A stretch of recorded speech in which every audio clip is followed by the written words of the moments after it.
Hey guys, Professor Bill, Comic Book University, and Werewolf by Night, issue number 2. This was a pretty darned okay book. I had a few problems with the book, and I got a little bit triggered by it too at one point. That happens. I'm a grown ass man, and I don't have a problem saying that I was triggered by something. We'll talk about all that good stuff. First, credit where credit's due, and this book was written by Taboo and B. Earl, so Benjamin Earl. Art by Scott Eaton, inks by Scott Hanna, and Miroslav Merva do the MRVA, does the color art. Letters by VC's Joe Sabino, cover by Mike McCone and Jason Keith. Variant covers out there by Gerardo Zavino and Guro FX. Okay, so let's look at... Whoa. Did I just see something? Was there a creator by... Oh, special thanks to Vince and Dolores Schilling and J.C. Sheldon Jr. Okay, thank you. So anyway, we start off exactly where we left off in the previous issue. There's these 3 cyborg monster types surrounding our new Werewolf by Night, and he's got to get into a fight. And it's actually a pretty good one, too, I'm saying. Like, it felt very realistic. At first, it's just werewolf cyborg versus werewolf normal. But the others realize that this cyborg werewolf isn't going to stand up to this new dude. So it gets a little rough, I'm saying. But he turns on some music, and he's able to take on all 3, at least for a little while. And we also see a couple of things in here, little problems developing. I like when he put on the music. I didn't see the earbuds in. I didn't see the actual MP3 player or whatever the hell it is that he's using. But he had some kind of a like iPod or whatever where he's just boop, boop, boop, boop, punching in the music. He put on Chop Suey from System of a Down, which I think was kind of fun. But then at one point he wound up getting knocked out. Now, when he got knocked out, the other werewolf, the cyborg one, like the cybernetics were jacked up. And he's like, well, who am I? Where am I? So you realize what's actually happening behind the scenes with this Life Pharmaceuticals. I'm down. I'm digging it. Meanwhile, our protagonist, I can't really call him a hero, not a superhero because he's not there yet, but there's mention of that. Anyway, he was knocked out. All he really has to do is wake up, maybe grab a brush and put on a little makeup. I don't know. Hide all the scars fade away the shakeup from getting scratched up by all the monsters, the werewolves, and the spidery thing. I don't know. Some people caught what I just did. Aside from that, later on, we see that Red Wolf and a couple others have to go after him. And this is where it got kind of weird because Red Wolf starts acting like your typical cop. And I can't see him acting like that. He just starts running. He's like, stop, don't run. You know, you might as well say, I come in peace. Like, this is goofy. Like, he would explain himself as he's running, as he's chasing him down. It's one of his abilities is to run really fast and still be able to talk while he's running, you know, like maintain a good, super fast pace. So I didn't really like that he's just running. He's not saying, like, you know, I'm here for this, or no, you're not in any trouble. Look, I'm one of you. I'm from the tribe. And like, it would have been nice to me. It would have been nice to see something like that. I get it. There needs to actually be a fight. I don't know how Red Wolf is going to be able to take down a freaking werewolf, but we've seen him do a couple things. Also, I'm kind of wondering where his own wolf is.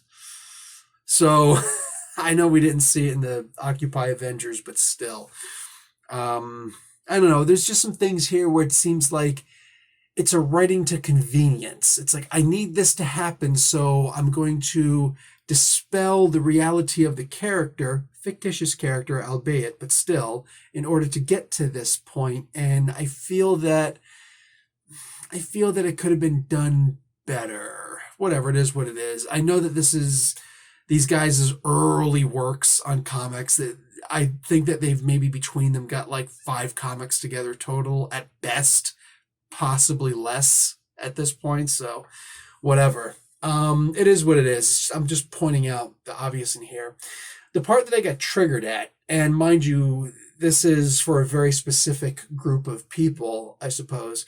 There's the little bit of history in here of, I think his name is Jake, if I'm remembering correctly, Jake's history. where he's remembering when he was younger and there's some white kids, picking on him and, hey, Indian.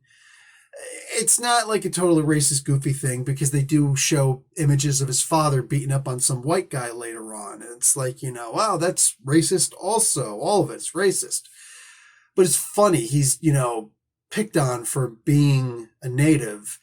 And for the sake of conversation, while you do get the occasional jackass who thinks that, oh, just because somebody says they're native, they must only have like a drop of Indian blood in them. First off, we're not Indians. Two, it's not a blood test to see your genetics, so there's that. But the people who I've been picked on the most for being native is actually the full-bloodeds. Take that one. Like they see the full beard and right away it's like, you're not native. No, I am. I am. I'm just also Italian, but it's one of those things where, and mind you, again, this isn't for certain groups to say, you see, there is no you see. There is no you see. Unless you're going to say that racism happens all around and that exclusion happens all around. Because then, yes, you're correct. But anyway, it's a funny thing where a group of minorities will ostracize others who are trying to associate with them because they're not minority enough. I'm saying Italians don't do that.